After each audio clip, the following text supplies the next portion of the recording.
All right, Mason, you want to help me do the closet? Yeah. Yeah? Should we take everything out to the other room? Yeah. Yeah? And then you want to help me paint? Pink. Paint? Uh-huh. Uh-huh. Yeah, All right, let's get started. Come help me.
So we were cleaning out the bedroom and we come out to put the dresser away and we saw this awesome number. Our 2-year-old tried to be helpful and bring us the paint that we were using to paint the closet. Got it all over our carpet. Luckily, it's old carpet. Got paint on myself as well. Luckily, it's eventually going away, but that's what happens when you're living the life of a remodeler.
I am so close to finishing the kids' bedroom and I can show you the transformation.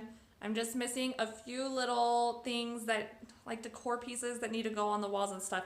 So I kind of went rummaging around to see what I could find, and this is what I've come up with. I've got this full-length mirror over here that I had a local lumber yard frame out for me a while ago. I'm going to go ahead and I am going to give it a refresh and paint it. And then this cute thing, this is my daughter. A long time ago when she was born, I cut out this big frame out of MDF on the saw, and I went with this layered look. And I really like it. So I think that is what I'm going to do. But again, I need a refresh. So, since it's going to be a bed and breakfast, I don't want to have pictures of my family in the room.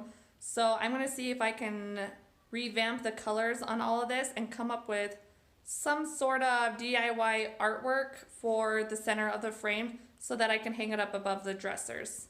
I don't quite know what I'm going to do yet, but we'll figure it out as we go.